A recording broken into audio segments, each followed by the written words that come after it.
Hi, everybody. This is Matthew Mehaffey from the Mendelssohn Choir of Pittsburgh and the Oratorio Society of Minnesota, and I'm pleased to welcome you here to our third full week of Candid Conversations. We've had a great few weeks meeting with wonderful guests, wonderful singers. We've had soprano Jamie Chamberlain and Kira Duffy and Liz Stevens bring you some vocal tips over the last couple weeks, and we've had guests Tesfa Wandamagnu and Ahmed Anzaldua share two really fascinating sessions over the past couple weeks, and we have a great night in store tonight. We have tenor Nathan Granner and also composer Jocelyn Hagan, who are going to be joining us. And I just wanted to, again, thank you all for joining us over the past couple weeks. We've had really steady attendance and viewership, and we're really grateful for that. We have one more week next week, and if you're interested, we would still be very grateful if you would take the time to register for this event, and you can see below me where you can register, and we'll add those into the comments as well. All of these events are free to the public, and they are open to anybody. So if you have a friend that maybe you've sung with in the past in a far off corner who might be interested in these topics, please invite them to join us on Facebook Live or on YouTube Live. And again, registering just helps us kind of follow you and to thank you at the end and give you more information about the exciting things that many of our guest artists are going to be doing in the coming months. So again, thank you for those who've already registered. Also, as I said, this event is free to the public, and we would be very grateful if you would take the time, if you were so willing, to donate to support these events. Both the Oratorio Society and the Mendelssohn Choir are accepting donations at their websites. We are compensating all of our guests, and we'd be very grateful if you got something out of these events, if you would take the time to help us keep these events going. So thank you very much for that. Without any further ado, I'm very excited to welcome our guest, Nathan Granner. I had the privilege to meet Nathan just about a year ago when I went to LA to do a workshop of Satan's Fall, a new oratorio composed by Stuart Copeland. And Nathan was one of the singers who came to that and helped us workshop this. And as a result of that, we invited him to come to Pittsburgh to sing the premiere role of Raphael in Satan's Fall. Nathan is a super fun guy. He's got cords of steel, and he's going to tell you a little bit about some of the things he's gone through in his singing career. But he's had just a really amazing career over the past 2 decades. He's been signed with Sony Classical. He works with Long Beach Opera, and as part of his work with Long Beach Opera, he created the role of Corey Wise in the opera The Central Park Five, which just recently won the Pulitzer Prize. So it was a big honor for Nathan and that whole opera company to be recognized for that. I think you're going to have a great time with him. Just a reminder that if you have any questions at any point, you can enter them into the comments, and we will do our best to field all of the questions that you have for either of our guests tonight. So without further ado, I'm going to bring in Nathan here. Hi, Nathan. Hello. How's it going? It's going great. Good. As great as it could be. Are you in Oz right now? It looks like you have This is just my fancy dancy home studio, which is actually a kind of a 3x4 closet. A 3x4 one bedroom apartment. Is that a big closet for Long Beach? A 3x4? It's pretty standard, I gotta say. Nice. On a professional opera singer's and a marketing director salary, it's perfect. Yeah. Now, I was going to tell our guests or our viewers that Jamie, who was our soprano a couple weeks ago, is your better half. Does she have her own 3x4 closet studio in the apartment, or we're sharing it? I am actually her master electrician, sound guy, producer. She comes up with all the ideas, and I try to make them happen. Is there a booking schedule, or do you have to? Well, when you're living in a one-room apartment, yes, we have to schedule. Yeah, like I go high, she goes low. Yeah, it's one of those things. Well, hey, Nathan, we're so glad you're here tonight, and we're excited to hear what are you going to talk about? Tonight, we're going to warm up a little bit. We're going to talk a teeny bit about GERD, which is acid reflux, and then how I developed GERD and what I did with it, and then, strangely enough, microphone technique for classical singers, which is, I think, something that we all need. One of the reasons for the tie-in with reflux and singing is that I was actually going through a massive bout of reflux when I learned how to tackle the giant condenser studio microphone. So actually, hi everybody. Hi. First of all, I see a lot of names that I recognize from performing here a little bit ago, and I just want to say hello to you. And I really miss you. Jamie does too. We cannot wait to see you again. So let's actually spend a couple of minutes just warming up. Let's fellowship with doing some singing and warming up together. Okay. This is one of the ways that I studied, where one of my teachers gave me a really great regimen, and I haven't actually studied with her personally. Her name is Dr. Rebecca Folsom. She teaches at a Boston Conservatory rather now. We spent an entire summer together reteaching me how to sing when I was about 30, right at 30, and then I went and sang for the Met competitions, and I got into the semifinals. Didn't make it to the finals, but for whatever reason. But because of that, being backstage, I was hanging out. We were chatting, and this other tenor who was from New Zealand, he's like, "Hey, have you ever heard of the American tenors, or the Irish tenors, rather?" And I was like, "Yeah, who hasn't heard of the Irish tenors?" And he's like, "Well, they're making a new group called the American tenors, and because I'm a Kiwi, I can't be in it." Sooner than later, all of a sudden, I was with the American tenors on the Sony Classical thing, and much of it had to do with Rebecca Folsom's teaching. And these are some of the warm-ups that she gave me way back when. This is like 2004, and I still use some of these exercises to this day. What she taught me was a really cool thing called free, natural, and vibrant. And not only that, I learned that first at UMKC Conservatory of Music with under Eve Ely, one of the most fantastic conductors I've ever had a chance to work with. Free, natural, vibrant. So we're going to start off with 3 notes, and it's on a closed okay? Mm-hmm. Mm-hmm. Mm-hmm. I'll just go minor here. Mm-hmm. Mm-hmm. Mm-hmm. Mm-hmm. See, when you're humming, this is one of the coolest things to do. This and the next exercise, one of the coolest things to do when you've been singing a lot, when you've been maybe over singing, or maybe you haven't had enough sleep and your voice is just like, I can't get it to move at all.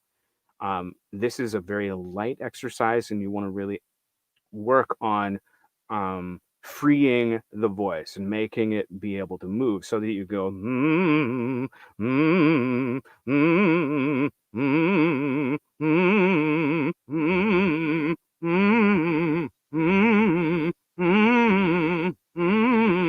mm, mm, and so forth.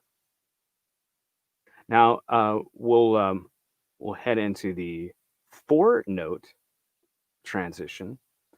Mm-hmm. Mm-hmm.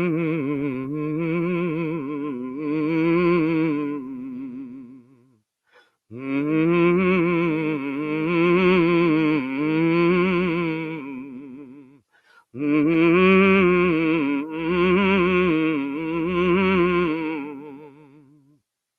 once you've done these 3 and 4 notes, you can kind of go back and make sure that you're not just hitting each and every single note, especially when you're first warming up.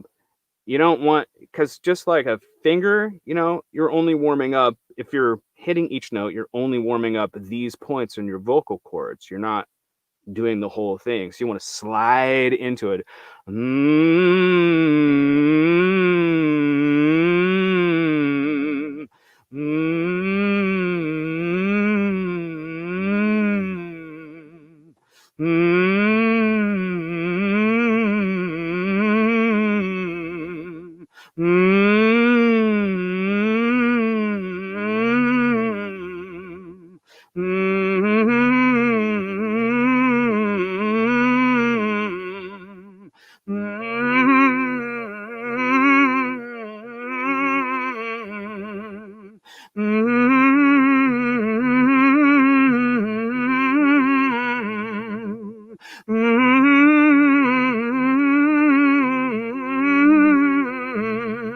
Two more.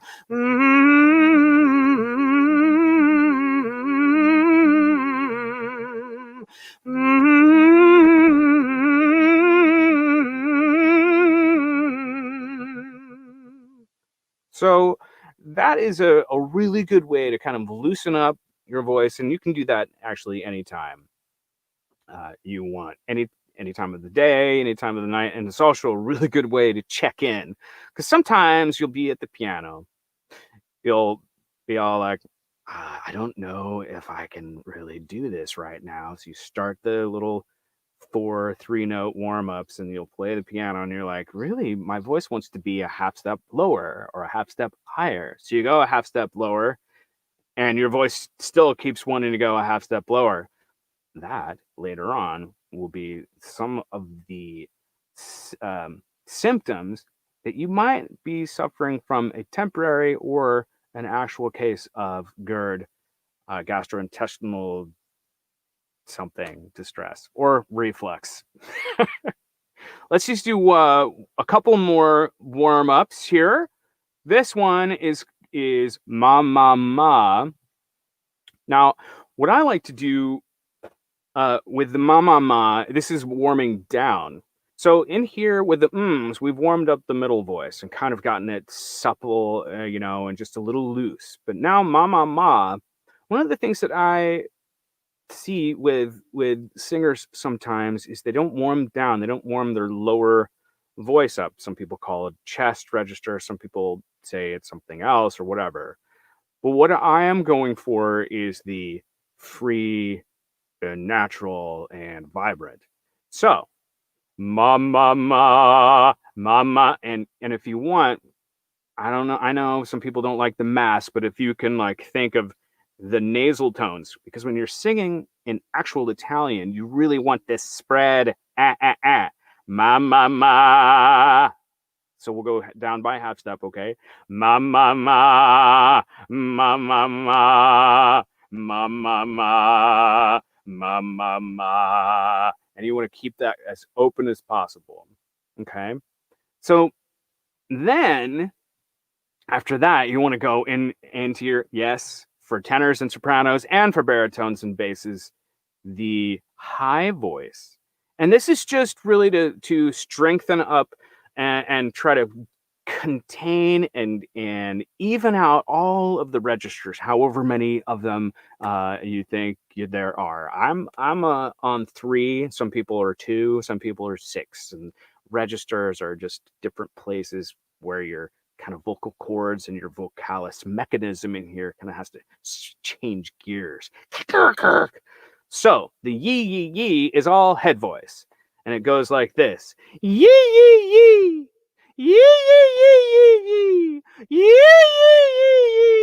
yee. Do it with me. I know it's kind of embarrassing if you're with somebody, but if you do it, just say no, it's fine. I'm just singing, warming up. Yee yee yee yee yee. So now, after you kind of completed all that, I would say a good full warm up with a healthy voice is going to take you and that you haven't, like, if you're not singing every day, this is gonna take you about 25 minutes to get through, and any other things you've done. So that's a really basic um, warm ups when you're when you're traveling on the road. Sometimes I'd be in New York and I'd be walking along the subway and, going to an audition. The train goes by so I can sing all the loud parts. Anyway, so that's just kind of the stuff. I just wanted to chat and say hi after that. Um, so I'm not necessarily a stranger to Pittsburgh. I love Pittsburgh. I sang with Pittsburgh Opera Center back in 2000, and I did a little. I was called in. I wasn't even on the roster. I was called in to sing Mr. Owen, the man with the paint box, in the postcard from Morocco.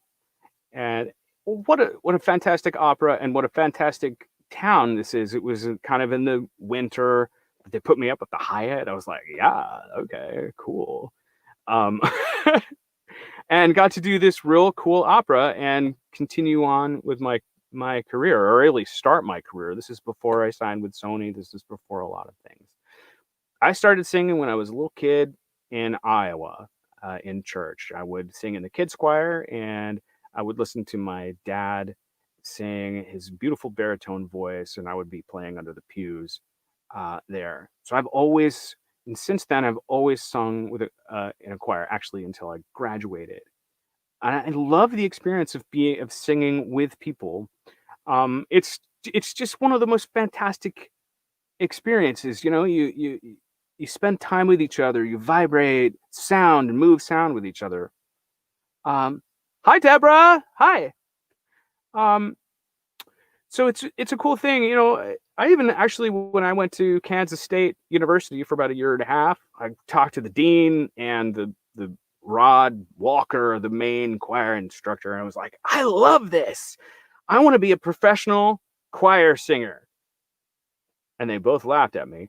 I was like, what's wrong with that? They're like, you can't make money as a solo or as a choir singer. You have to be a soloist. And now I'm like, I don't know. I might have, if I'd like gone to audition for the King Singers or something like that, or the Robert Shaw Chorale, maybe I would have made a little more money, or the Master Choir. I don't know. It's been great. Anyway, so these are it's such a cool thing to be in a choir, and it's a cool thing to be a soloist too. It's not a bad thing. But when I was at the Pittsburgh Opera Center, in the middle of it, I lost my voice, and I was like, "What?" I got sick. I couldn't sing. I had some acute laryngitis. It was ugly acute laryngitis. Come on, laugh with me, people. Laugh. And they sent me over to Carnegie Mellon University, where I was diagnosed with GERD, reflux, and I'd only heard about it. I'd only heard people talking about it in my choir solo lessons, with colleagues. They're like, oh, it's either TMJ or you reflux. And I was like, oh, I don't have reflux. I can wake up and sing anytime. But there are moments when, when you're trying to sing and just the notes aren't coming out, or your voice feels fuzzy, that is when things can go wrong a little bit. And here is Mr. Esophagus.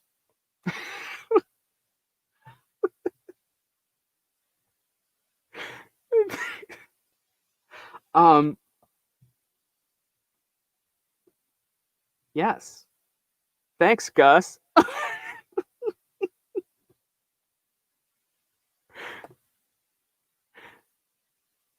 So you just know that there's something wrong when things are going off like that.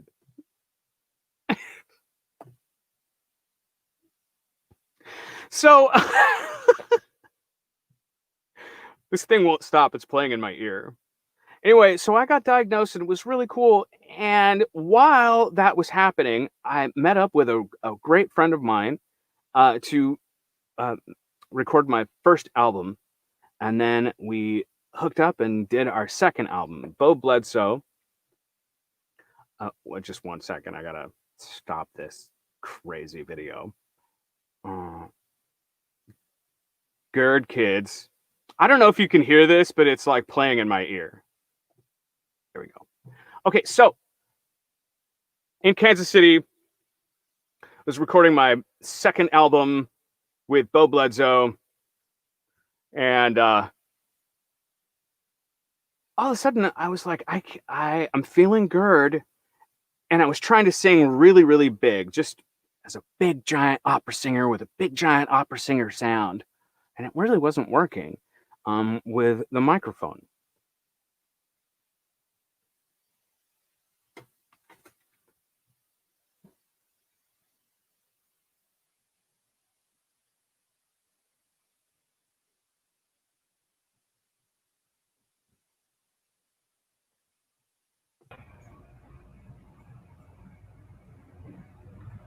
Are you playing that, Nathan? I'm not hearing the. Oh, you're not hearing it? Hearing it, so I'll try to play it by sharing. Yeah, why don't you play it?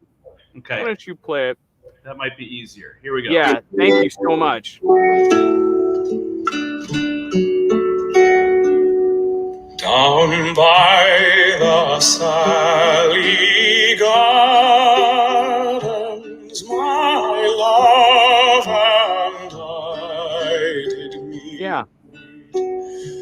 She passed the Sally Gardens. Oh yeah, Ashley. Eve was a conductor of yours for PMEA. Oh, that's so cool. Thank you, America. We're recording this in Bo Bledsoe's living room. And all of a sudden I was like, let me just see if I can kind of make my voice a little plumper and rounder, more round, but use less dynamic. So instead of down by the Sally Gardens, the way to kind of get around that, to keep the sound, is just don't push so much. It's the opposite of what people are teaching you to support your singing. So it's more like down by the Sally Gardens with so you make this nice, beautiful, round tone. Ooh, and then you turn the reverb on, of course. With little snow white feet, she passed the Sally Gardens. Ooh. So you're not singing in this like operatic tone. You're trying to use all of the core of the voice.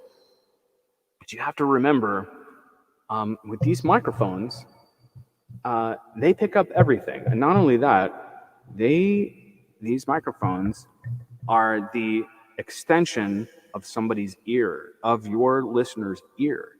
So when you're recording, you've got to think not how big is it going to be and how spectacular, but really you have to think about how is it going to play in someone's ear. Is it going to caress someone's ear, or is it going to overpower it and overpower the microphone and overpower all the functions that we have with recording? And this is one of the ways that you today can like think about how you're recording.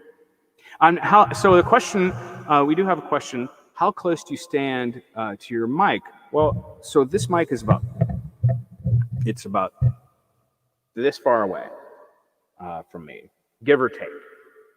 The great thing about a studio microphone is that it can take a lot of sound, but it can also pick up the tiniest sound as well. So you can do the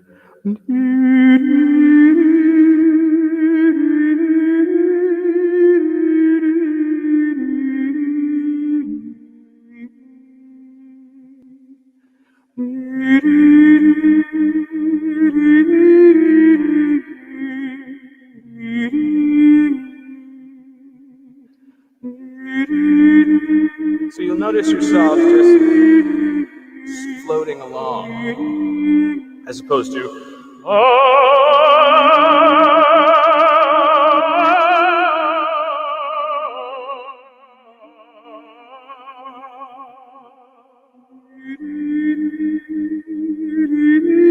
how many people have gone to sleep with your recordings in their ear? That's what you want to think about. How many people are experiencing whatever you're experiencing at the time when you're making these recordings? Do you want them to feel happy or sad or sleep or a little rambunctious, a little randy? It just depends.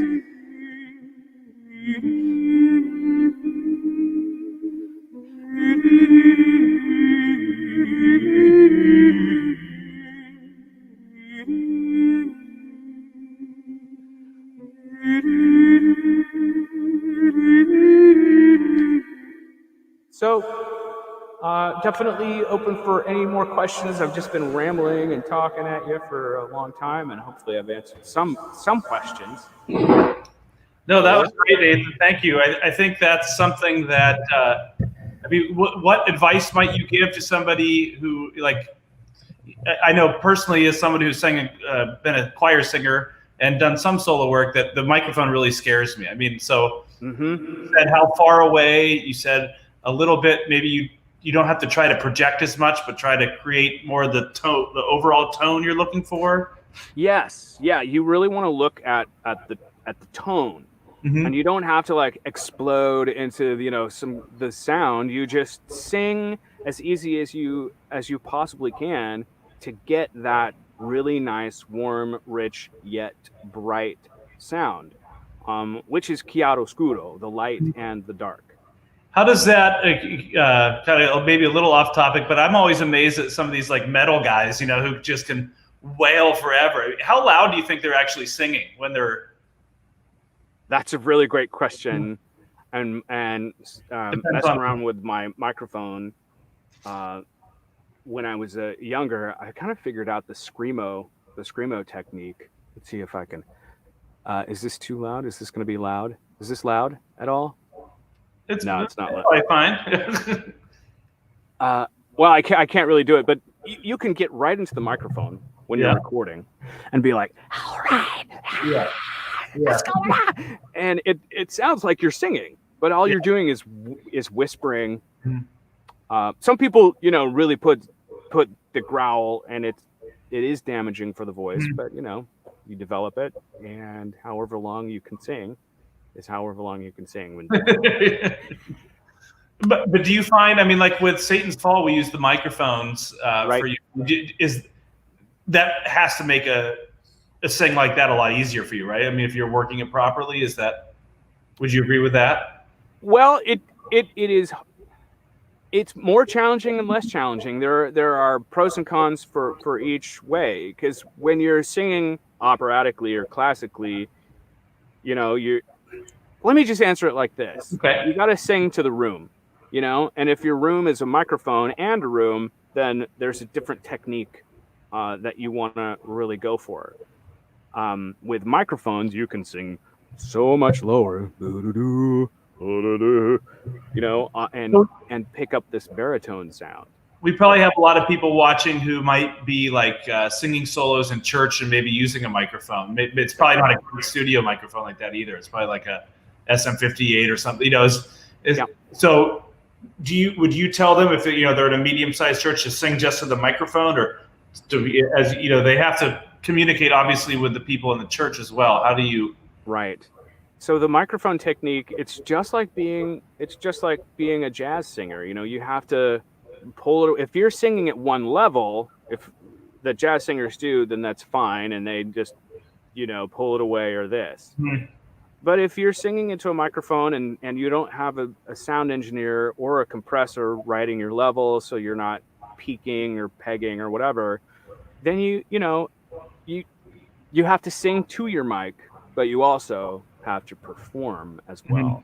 So if you're live and you're I'm moving my hands all over the place, but in the studio there isn't that. There's just the sound. So in a live situation, it's probably you got to have a little time for trial and error too, I bet, right? Yeah, I think so. And really, the cool thing about microphones is that you can sing lightly and as well with as good tone as possible, and it'll be picked up. Now, I mean, you can have no support at all and get those nice bright tones. But I like, I like as just I don't know, it's just like flavors and taste. I like to have a little bit of the high and the color and the other overtone. Mm-hmm. But the SM57 or 58, you get it closer, and that's really where you want to be. When you're singing into a microphone like that, it's not powered. It's just you plug the microphone into your mixer, and there you go.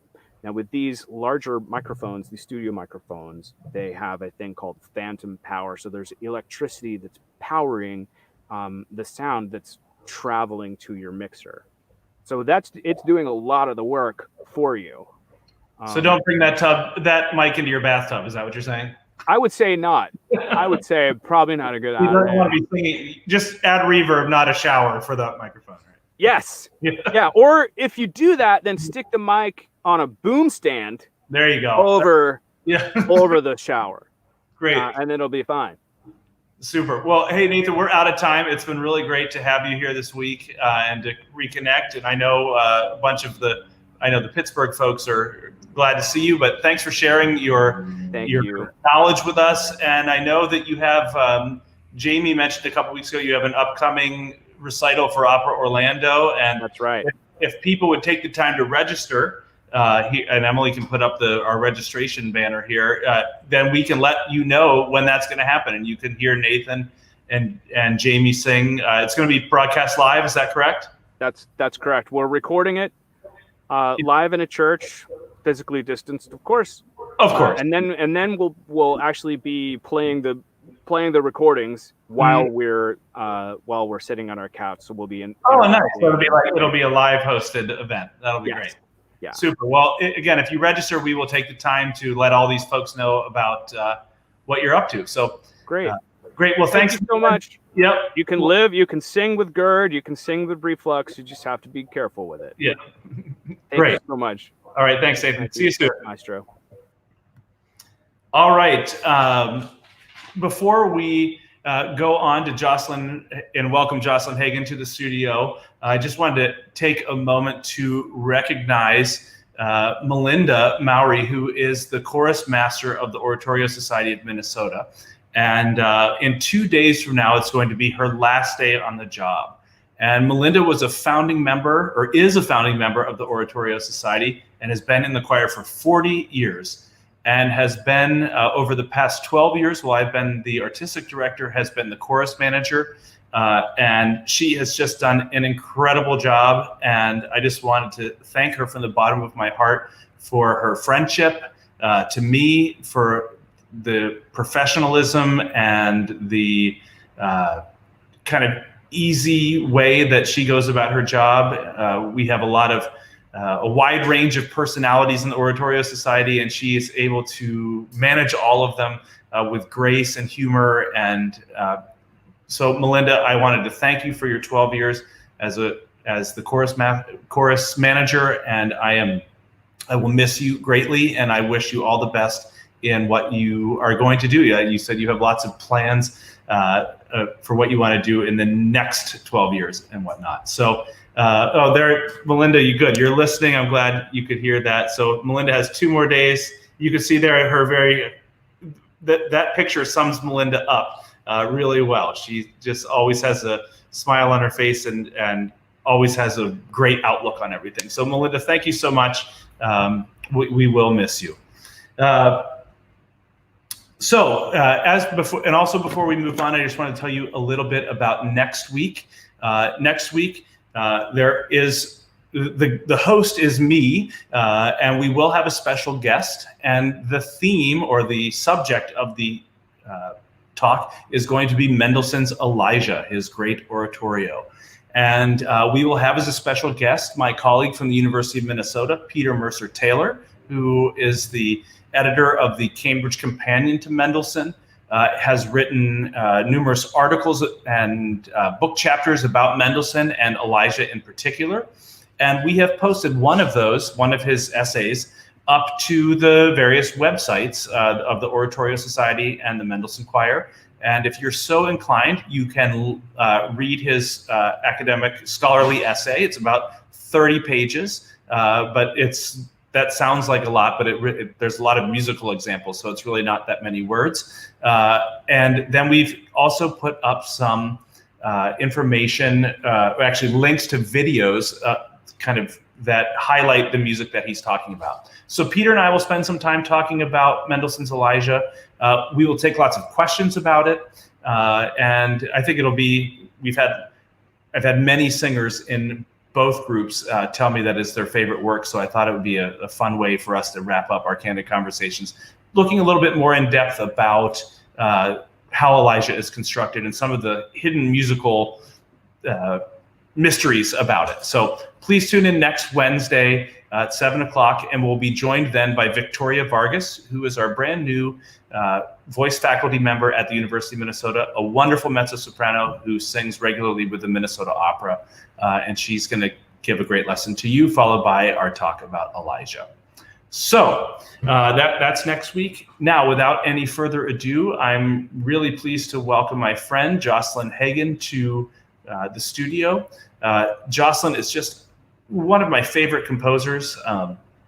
I've done many pieces of hers. I think I've premiered 2 or 3 of her pieces. And I'm just always so taken by her music that it is constantly fresh, consistently original, immediately accessible, and just, at least to my brain as a conductor, it's music that really captures my imagination because of its great craft and I think great humanity. So she's going to come on and we're going to talk a little bit about her life as a composer together, and then she's going to share with you some of her pieces. Her specific topic tonight is telling the stories of women through choral composition. So here comes Jocelyn. I'm going to click her in here to welcome her. Hi, Jocelyn. How are you? Hello, everyone. Hi, Matt. Hey, I just dropped my notepad, so give me 1 second. And I'm back. Okay. So Jocelyn, I thought we would maybe just take a minute to ask you, what is life as a composer? I mean, we probably have people on this podcast here or who are, have never met a composer or thought about what life as a composer is. And we probably have some people on this broadcast who have several composers on speed dial. So could you tell us a little bit about what your daily life is, how that works, how you get your projects, and maybe even talk about what this pandemic has done to your workflow? Yeah, of course. Well, and I should say too, from the very beginning, I'm from North Dakota. And so I didn't grow up knowing any composers and didn't really think it was a viable career choice until I went to college and I majored in composition and I met real life composers and thought, oh, okay, I could do this. And so I went and got my master's degree, and I started really writing very seriously right after college, and then transitioned to it as a full-time career when I was 28 years old. So that's a while ago now. I write a lot of music on commission, which means that people are asking me for specific pieces for specific concerts. This spring during the pandemic, I was composing an opera for Minnesota Opera's Project Opera. And so that was a fun and big project to be working on during this really intense, different kind of time. What was the subject of that opera? It's called The Song Poet. And for those of you in Minnesota, you might know of Kao Kalia Yang's work. She is a Hmong writer and just a phenomenal person. And The Song Poet is the story of her father and their journey as refugees from Laos to the United States and to specifically Minnesota. And so it's a 70-minute chamber opera, and it's going to be premiered by high school students. But I also think it'll work really well for undergraduate college programs. And that was the first time I had written an opera for that level of singers. So that was really fun. But yeah, I write a lot of vocal music, especially. So lots of choral music, songs, operas. But then I've also been writing more for band lately, concert band, and a few pieces for orchestra, and then choir and orchestra. So yeah, I mean, it's a real hodgepodge of different things. In fact, that's one of the things I love most about my job as a composer, is that every project is different. And as soon as I really start to get tired of one, it finishes and I'm on to the next one, and I can start fresh and new with a new project and something I'm excited about. I think that's one of my favorite things about being a conductor too, is that, you know, you plan a concert and you have to go through the whole thing, and you actually get to see like hear an end product of it at the end. And I can only imagine how exciting it is as a composer to do all that work kind of in isolation, and then hear it brought to life by real live musicians.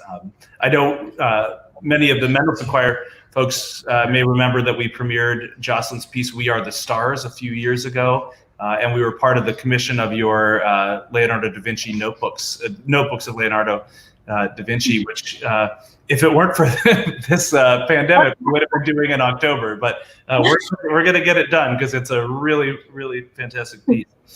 So during COVID, I know you have children at home, and you also have another composer in your house. How has that affected your workflow?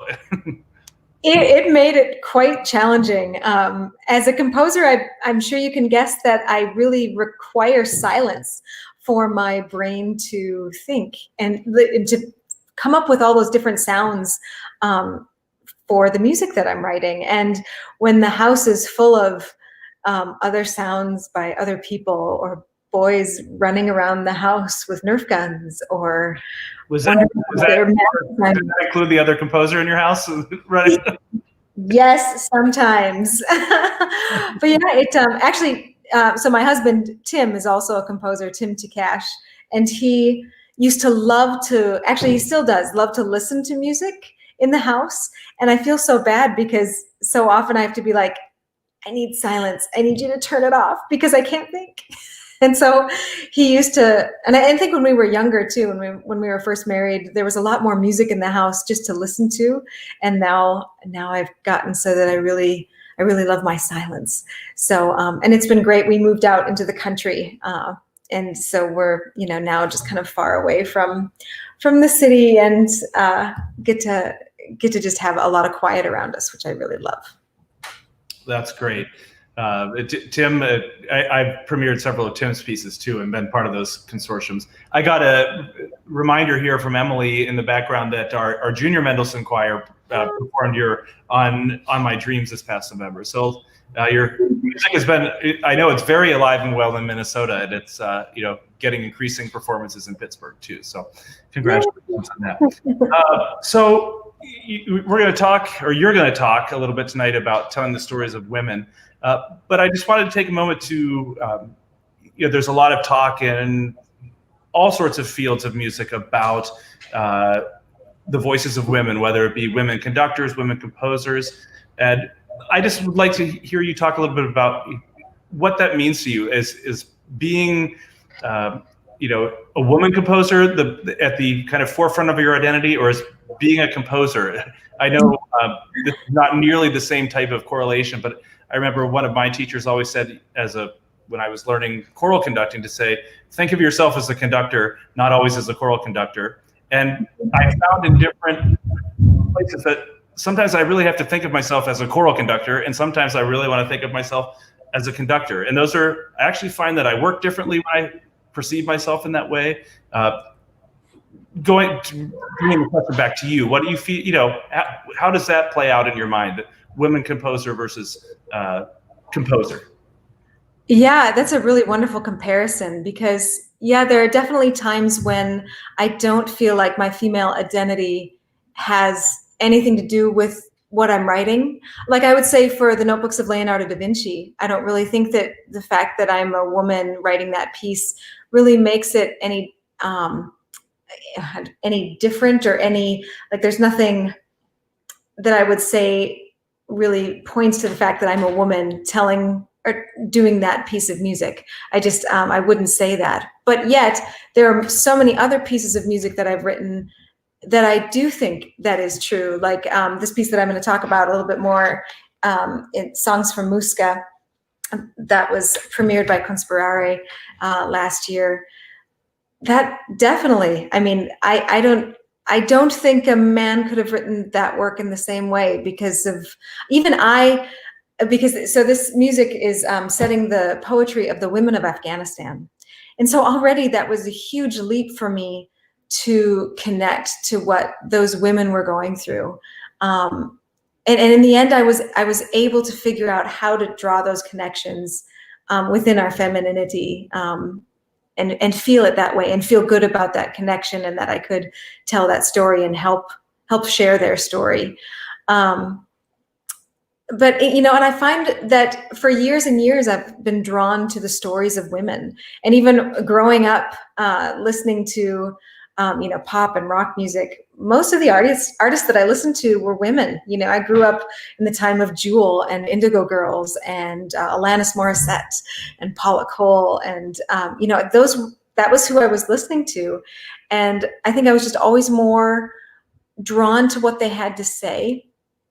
And so, even from when I first began composing in my 20s, really, early 20s, I was often drawn to the poetry of women when I was setting text to music.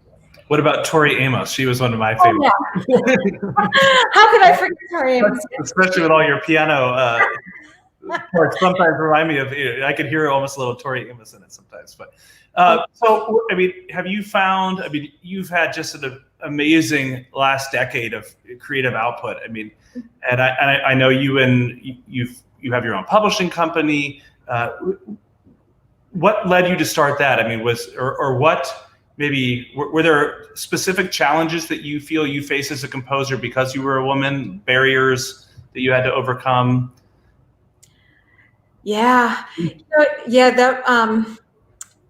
When I was in my mid-20s and like getting my master's degree and just kind of starting out, there were many times when I felt like I was either way out of my league or that I just wasn't accepted in this group of composers. I think a lot of times people didn't know quite what to do with me. I'm a woman. I write a lot of vocal music, which in some composing communities is just not seen as, unfortunately, as serious of an art form as like composing for orchestra. So there was that. And so all those things kind of combined. I had kind of an interesting time going through that, but I always thought that what graduate school especially taught me was how to stand up for myself. Because at that time I was already getting commissioned and people were asking me to write things. On My Dreams was written when I was in my 20s. So I knew that what I was doing had merit and that people were drawn to it, and it was starting to get performed and people liked it, and that was enough for me. But I definitely had to get through that. It takes a bit of ego. You have to really believe in yourself, and because you get a lot of there are going to be a lot of people that are going to cut your music down, I guess is what I'm going to say. And I think that's actually a pretty typical experience for composers. Do you feel that has changed at all as you've matured and had different successes, or do you still feel those challenges are still there? No, I feel a bit better about that now. Yeah, it's a tough thing. Yeah. I don't like being put in a box. I was just reading right before this a great article by my friend Dale Trembore that's called "Don't Expect Congrats," and it's about when conductors are putting together a program of music and they simply put a bunch of female composers on a program and call it a theme. Mm-hmm. And how that's not really a theme, and just the programming of our music should be more thoughtful.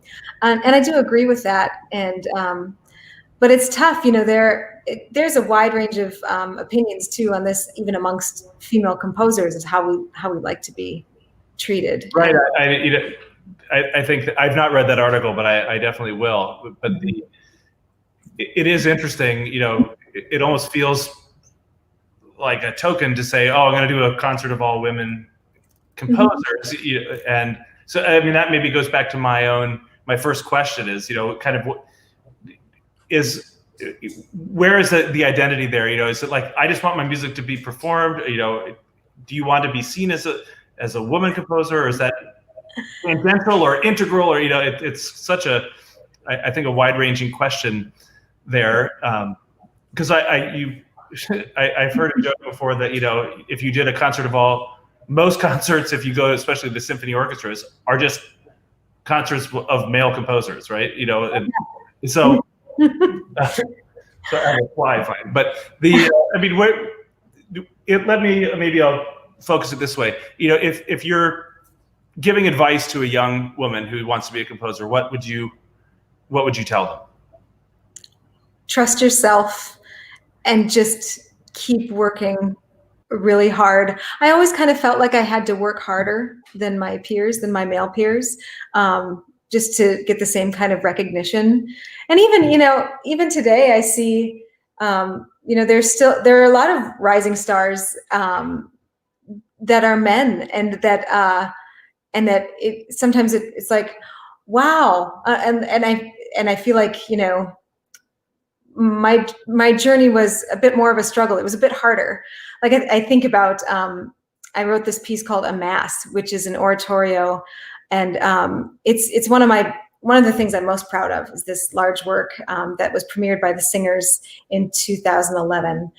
And I think about the fact that, I wrote that piece, and I'm really proud of just having written that piece. But you know what? I'm also really proud of the fact that I was writing that piece while my husband was a touring musician, and we had a 2-year-old toddler at home, and I only had part-time help.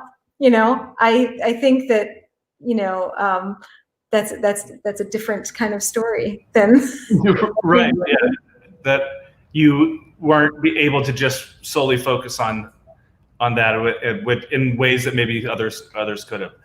We have a question here. I'm going to put it up here. This is from Deborah. She's talking about any pointers for newcomers to the self-publishing arena.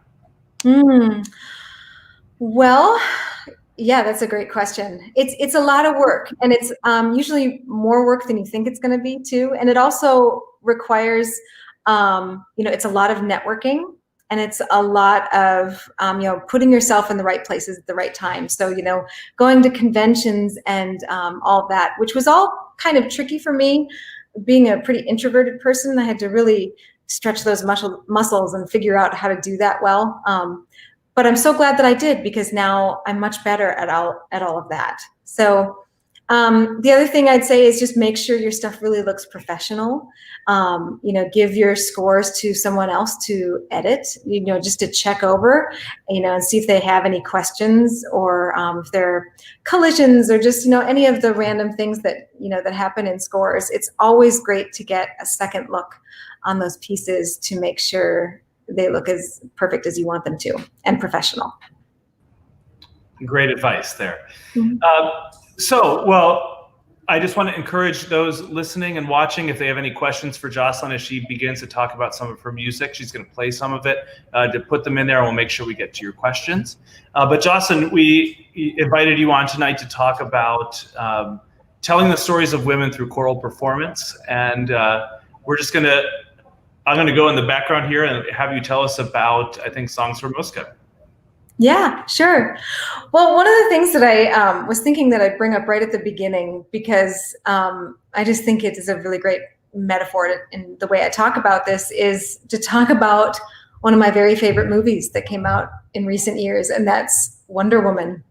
And I don't know, you might not be fans of that kind of genre of movie, or maybe haven't even seen it, but there are so many reasons why I love that movie. And they have to do with things like, it was a female director behind the screen who made sure that, that she really was the lead character. The female and male roles were reversed. The romantic story was not the main part of her story. Diana was she has a great depth to her character, and in a wide range of emotions that she feels and that you encounter in the film. Her choreography in the fight scenes was not sexualized, and just all that kind of stuff that, I think that women might notice in a different and bigger way. That if you're a man, maybe you didn't quite notice that, but I know that I did. And so I think the same can be said of when you're, thinking about telling the stories of women. It makes sense to go to women to figure out how to tell those stories, because I think we have a unique perspective, and we'll probably draw things out of the story that maybe you wouldn't have seen normally. This piece, Songs for Muska, is another work that I'm extremely, extremely proud of. And it was not my idea originally. In fact, so Craig Hella-Johnson, the conductor of Conspirare, he called me up and he asked me if I would like to write him a large work. And I said, well, yeah, that sounds great. And he said, what kind of ideas do you have? And at that moment, I was in the middle of my first opera, just up to my eyeballs in my first opera. And I did not have any, I didn't have anything for him. So I said, so we decided to come back, 2 weeks and talk again. 2 weeks went by, I still had no idea. So he was the one that actually suggested this wonderful book of poetry called Am the Beggar of the World. And it is made up of, translated into English, these short poems by the women of Afghanistan. And it's a 2-line poem. And it's from an oral tradition. So there is no author. The women share these poems, and they share them. They shared from one woman to the next. And what was fun about that is that I was thinking about that in the composition of the work. So there are many times when you'll see that passing of the text from one woman to the other, especially on this one text that is, I call your stone, one day you'll look and find I'm gone. That's one of the poems that is sung in Songs from Muska. And I did this, I call your stone, one day you'll look and find I'm gone, I call your stone. And then the next woman would sing it, and it would just kind of pass around this group of women. And I thought that was a beautiful way to represent that oral tradition of the Landé poetry. So, yeah, this, and I ended up sourcing another book of poetry for this work called Load Poems Like Guns. And that was by a poet named Farzana Marie, who translated the work of those poets from Afghanistan. And so Songs for Muska is in English, using those translations. I didn't want the language to be a barrier for the musicians or for the audience. And these poems really got to me. And that first book, I devoured it in a day and immediately said to Craig, yes, this is what we've got to do. This poetry is amazing. But I also, and it was just completely daunting, because the women in Afghanistan live a life completely different from mine. And in fact, when I started to write this work, I was at a retreat in California. And, it was beautiful. I had this big studio kind of apartment with a grand piano in the middle. And I had left my 2 kids with my husband at home, and he was taking care of them for 3 weeks so that I could have a retreat and start writing music, which is just an amazing gift. And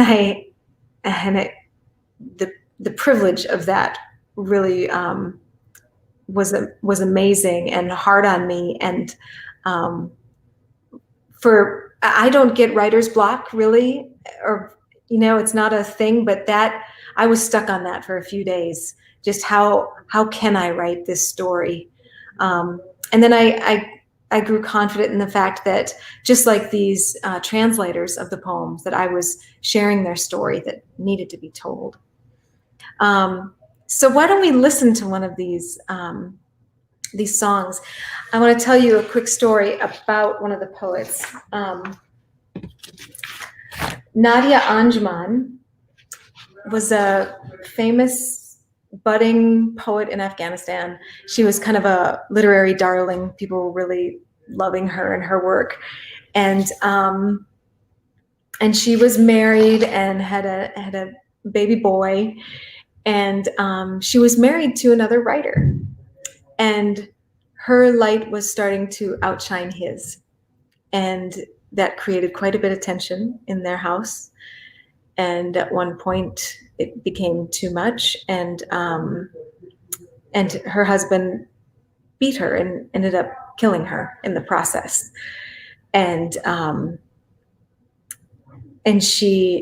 whole community was just, so it was just an awful thing for that community, and so many writers looked up to her. And what's really tough is that her husband is and he might have spent a few days in jail, but eventually was acquitted and is still the professor at the university.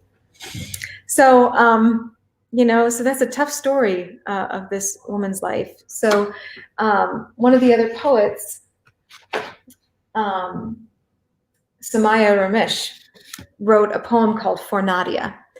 And this is the text. The sky died for the wind that split open its chest. We all died for you, though fate's sleight of hand snuck you from us.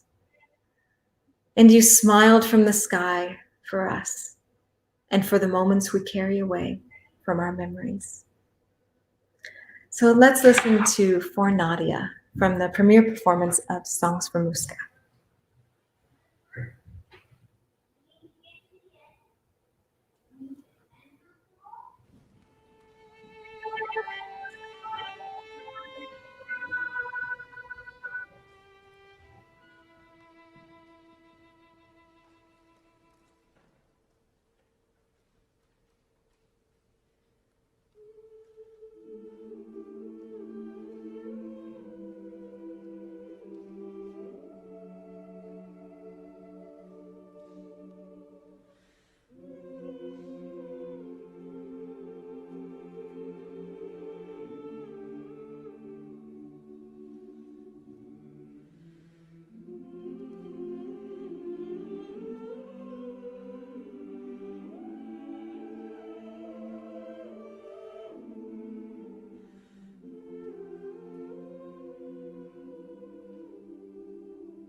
Yeah, thanks. So I wanted to share with you those books. Oh, there was one woman, she was representing Nadia, the one woman standing with her back to the choir. There's a little bit of theatricality in the piece in which one woman kind of represents Muska / Nadia, the woman that dies. And so she does leave the stage, and she has a great song that's called Farewell that happens right before she leaves. In fact, I think, yeah, Farewell happens right before Nadia. So she stays there while they sing to her, and then she leaves. Yeah. But I also have pictures. So one of the coolest things that Conspirare did is they actually brought one of these poets to Austin, Texas from Afghanistan, Samaya Ramesh, who wrote For Nadia. I got to meet her, and that was one of the coolest things ever. And so I sent these pictures. Let's see if we can bring them up. There are two pictures, one with Farzana Marie, who did the Load Poems Like Guns. Yeah, and that's Samaya Ramesh, and that was the moment I saw her. You can't see the tears in my eyes, but they were there. And she's just a beautiful, well-spoken woman, and she helped with the pre-concert talk and was able to speak about it, and that was really cool. And I think her plan, I think she's hopefully going to run for office someday. I think she's just an incredible person. What was her reaction to the music? She loved it. So one of the coolest things, the music from Afghanistan, which I studied when I was writing this piece, has a lot of, I'm going to forget the name of the instrument, but it sounds, I used a mandolin to mimic it because we didn't have, I remember the name of the drum, which is the dera, but I don't remember the name of the of the stringed instrument. I'm sorry. But yeah, I used a mandolin, and every time that mandolin came in and had the with the drums, she would jam out. I was like, yes, I did it right. So that was really cool to hear her get into that and feel it. And I was like, okay, I did that right.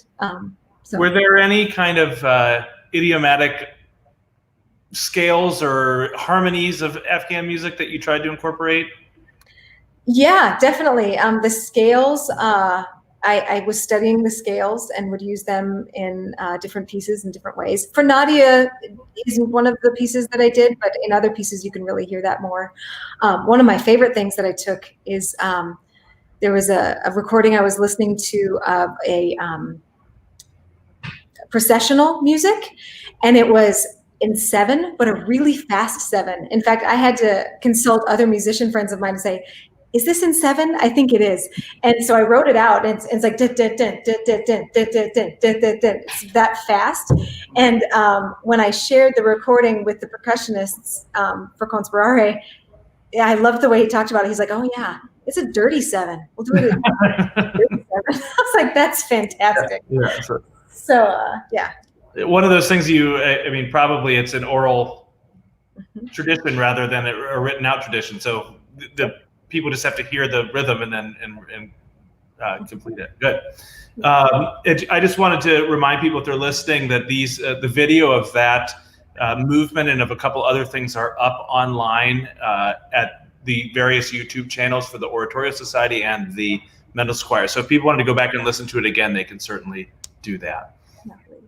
Good. So what's the next movement we're going to talk about? The next movement we're going to talk about is blisters.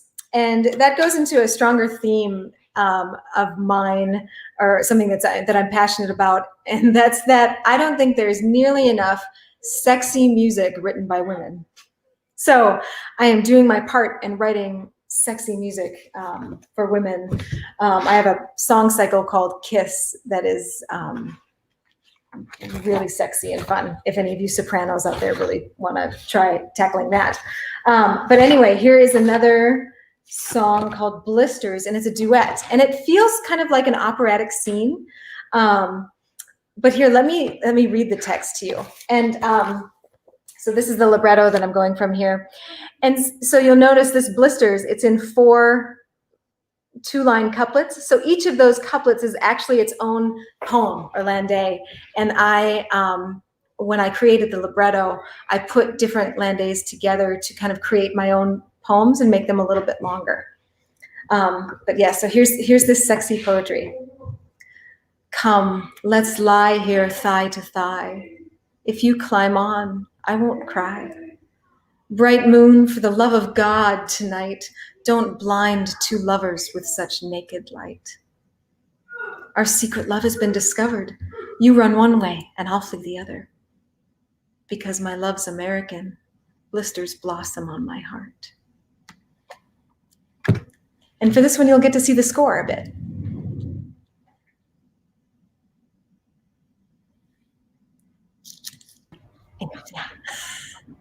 Coming on here.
Our secret love has been discovered.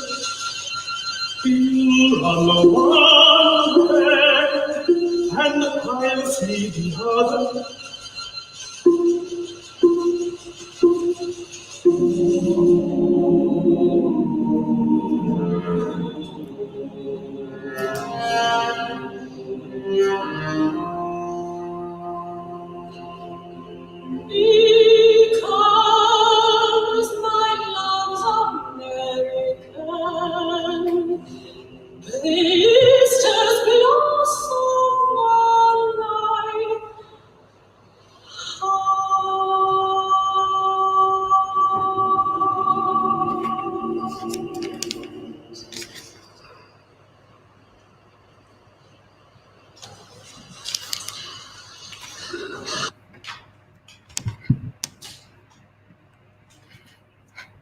That was beautiful. Thank you.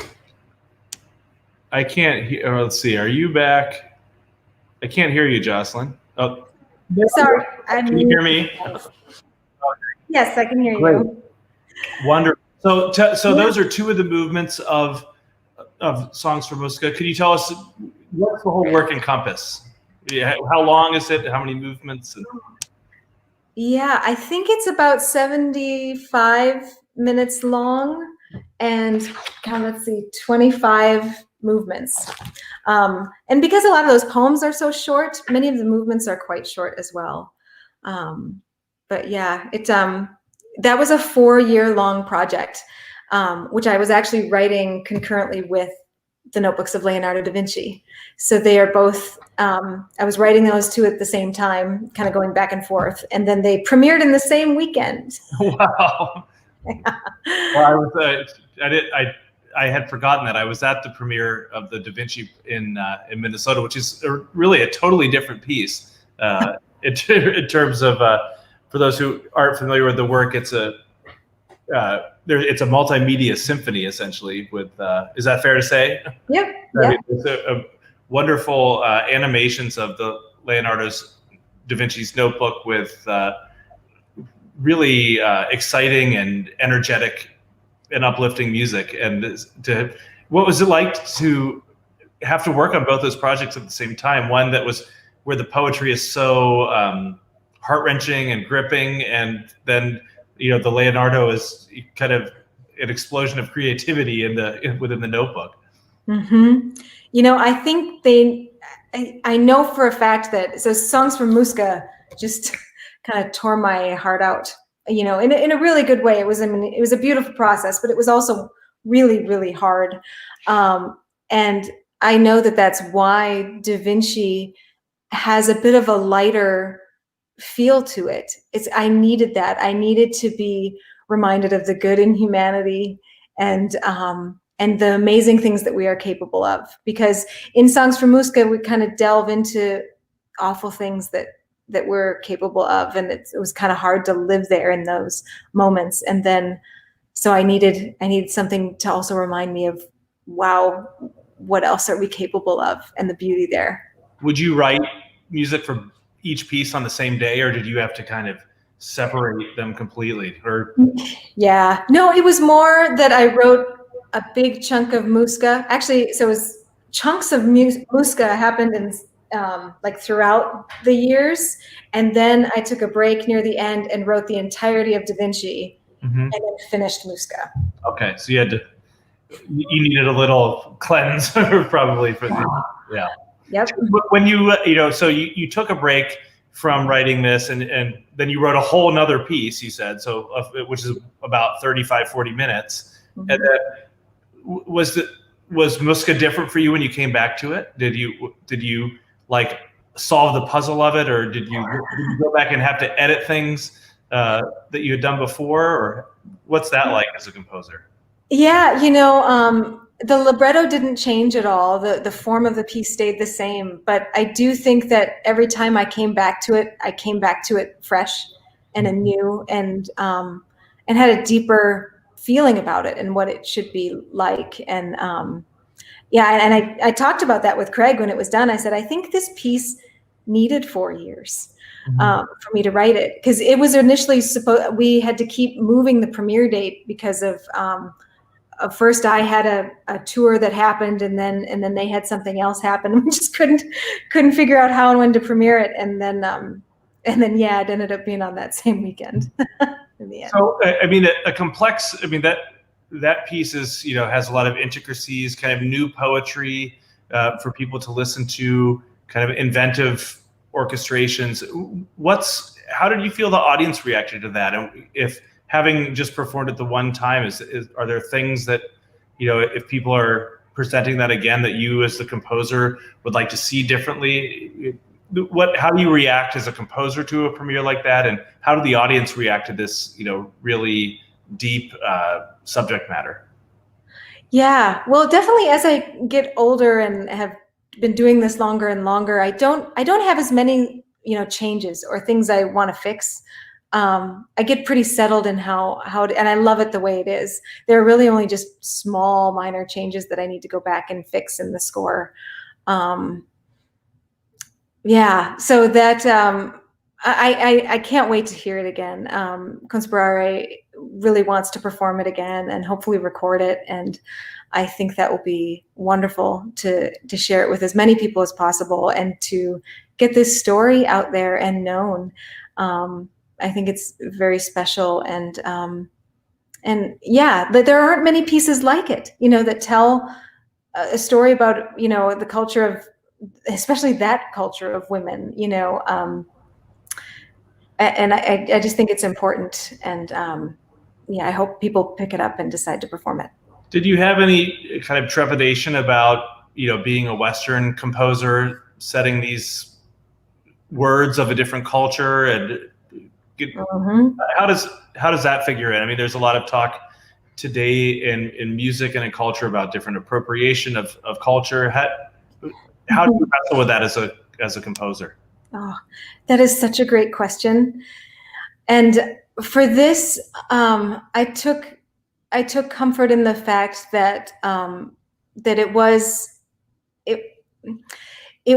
wasn't setting the music in their language. I was already working off of English translations, and so I felt like, okay, these women who have translated their words, have obviously made this kind of wrestled with it, but felt like it was worth it to get their words out there. And so that's kind of where I came with this piece, is that and that kind of musical tradition isn't really a thing in Afghanistan. There aren't, it's starting to be now in universities, but there aren't very many composers, I guess, coming out of Afghanistan, especially, women composers. But this actually relates really well to the opera that I just wrote too. I was just going to say, you told me that story a few weeks ago. I think it'd be great for you to share that. Yeah. So the opera that I just wrote for Minnesota Opera, called The Song Poet, is the story of Kalia Yang and her father and her family, and their story as refugees coming to Minnesota. And and I am not Hmong. And and we've had meetings about this, and even with everything happening with George Floyd in Minnesota, after that happened, we had another meeting, because I know that there will be some members of the Hmong community who will be disappointed that it's not a Hmong composer. And if there had been one to do the job, I would have been the first one to raise my hand and say, well, that's the person that should do it. But that being said, I know that we were under a pretty strict timeline. I only had a year to write the opera, which is pretty quick. And I really do think that we did the next best thing, which is several lines of the libretto of the text are actually in the Hmong language. And instead of setting those lines of text myself, the Kalia Yang's father, B. Yang, the actual song poet, sang those lines. So he got a copy of the libretto and sang through those lines that she had written. And then I basically just transcribed them. So he is a big part of the opera. It's not only his story, but his music is a big part of the opera. And every musical, big theme was taken from his songs, the way he sang them, and the rhythms and all of that. I just took it directly from his work. So I think his music is integrated in a really beautiful and lovely way. And I guess I did the best that I could. Yeah, it's certainly something that we're all trying to be mindful of as we create art and work together in our communities. What you said, I thought I might point out to those listening, which is kind of funny, because maybe many people, depending on what type of work they're in, they think, a year is not a short time, but to complete a project. But obviously you have deadlines and things like that for performances. But I mean, do you have a goal for how many minutes of music you write a day or a week for something like that, or do you ever have writer's block? I mean, how do you work through those types of things? When writing this opera, especially, I was writing because I wrote 70 minutes of music, so the whole opera essentially in about 4 months, which is the quickest I've ever written something that lengthy. And I was exhausted when I was done. But I woke up, I mean, it was rare that I had a day when I wasn't writing music. I didn't really take many days off. And I can really only write for, a really good day would maybe be 2 hours of writing a day. there's lots of other busy work that I have to do, like just, making sure the score looks good and extracting the parts and going back and forth with the librettist on, different lines of text and things like that. I also spent a lot of time listening to B sing and trying to transcribe his work. That was really hard in a language that I don't speak. Is writing vocal music more time consuming than instrumental music because of those things? Thinking about working with librettists and thinking of the language, or does it? Well, I think actually for me, it might be a little easier because I'm a singer and I started off as a songwriter.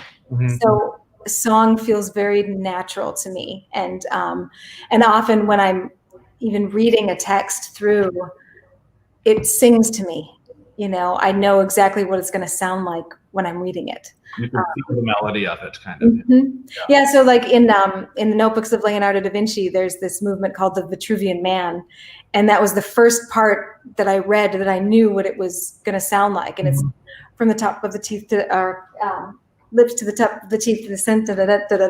Like I knew it was this patter thing that happened. And I was like, yeah, that'll work. That can sing. So, yeah, I think because I'm a singer, for composers that aren't singers, it might take them longer. But you're right. Yeah, I've talked with composers who, I just worked with Stuart Copeland, who came from the percussion background, and he talked how challenging it was to, he thought about the music rhythmically, to come up with a melody. He said he could hear it, but he'd have to go back and really see how did it work with the prosody of the text and those types of things.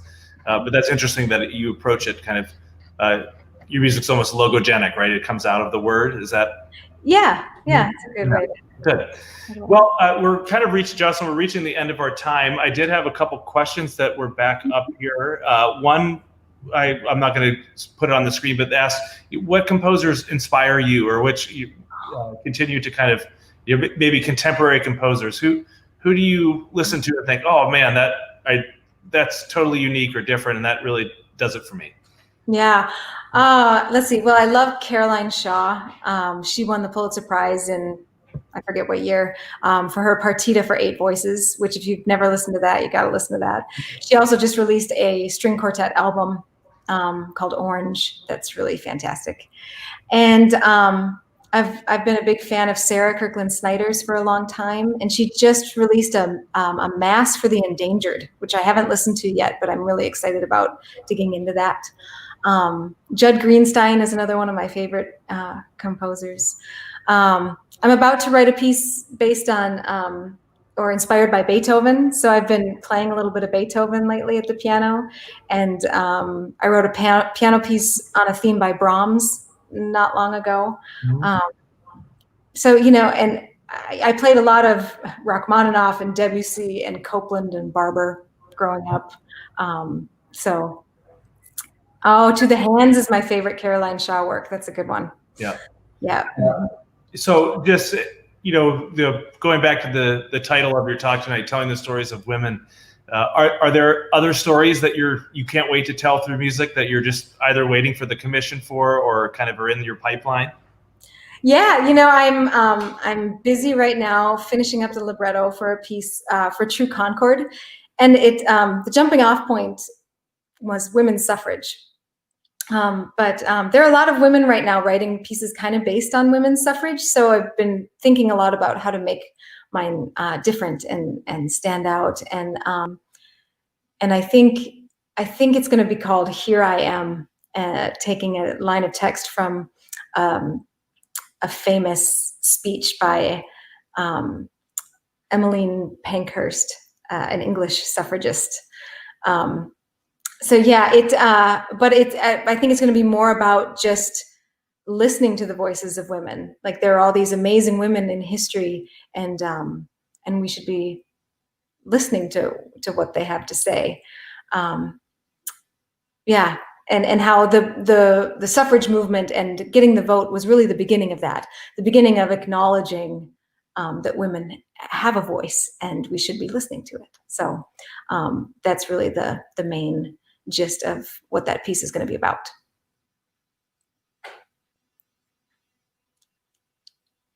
And yeah, that's going to be written for True Concord and hopefully premiere in January. So I have a lot of work to do this fall. Sorry, I had a little technical difficulty there. I don't know if anybody else missed what you said there at the end, but my internet connection froze for a second. Sorry about that, Jocelyn. No, it's okay. We are out of time, but I just want to thank you so much for sharing songs from Muska with us and giving advice to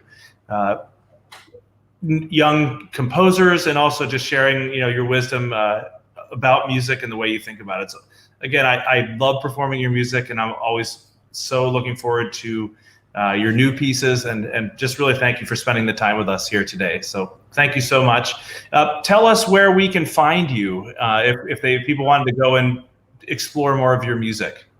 Yeah, well, I have a website, jocelynhagan.com, and I'm on Facebook and Instagram and Twitter. But one of the best ways you can help a composer out is to subscribe to their YouTube channel. Because we have to get up to 1,000 subscribers to start monetizing that. So I've got quite a bit of work to do. Everybody listening right now should go and subscribe to Jocelyn's YouTube channel. Can we access that from your website? Might that be the easiest way? I think so, but okay. Yeah, it's easy to find Jocelyn Hagen Composer on YouTube. On YouTube. Okay, we will all do that. But again, Jocelyn, thanks a lot. Talk to you soon, and really appreciate you being here tonight. Thanks for asking. It was a joy. You bet. Goodbye.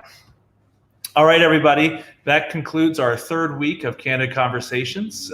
Thanks to Jocelyn Hagen and tenor Nathan Granner for being our special guests tonight. A reminder that all of this content has come to you absolutely free, and we are committed to paying our guests and our artists for their work, especially composers and performers who earn their living creating music, whether it be by writing it or performing it, have been very hardly hit by, have been hard hit by the pandemic, and with so many activities being shut down. So if you are able to contribute to either the Mendelssohn Choir or the Oratorio Society of Minnesota at the websites listed below, that will help us continue to support our artists and our guests here. So again, thank you for your support. Also, a reminder that next week is our final week of Candid Conversations, and we'll be examining Mendelssohn's great oratorio, Elijah. We'll have special guest Peter Mercer-Taylor, a Mendelssohn scholar, talking about the work and some kind of maybe some new perspectives on it. If you wanted to do a little bit of advanced work, you could go to either of the websites of the Mendelssohn Choir or the Oratorio Society, where you would be able to find the article written by Peter Mercer-Taylor and also some listening examples ahead of time. There's also going to be a link to a video if you wanted to watch the entire oratorio before next week. It's about 2 hours. It's a great ride. And also there are links to scores if you wanted to follow along with the score, maybe even sing along if you wanted to, because there are so many great choruses I'm sure many of you know. Again, that will be next week at 8 p.m. Eastern, 7 p.m. Central. We look forward to seeing you then. And before I sign off, I wanted to say one more time, thank you to Melinda from the Oratorio Society, our incredible chorus manager, for her great years, 12 years as the chorus manager, and also 40 years in the Oratorio Society. She is signing off as of Friday. Melinda, we love you, and just thank you for, again, your friendship and your just great work over the years. I will miss you. And I will miss all of you. I feel like Mr. Rogers. I will miss all of you until I see you again next Wednesday at 8 p.m. or 7 Central. Thanks so much for tuning in tonight, and we look forward to seeing you soon. Thanks a lot.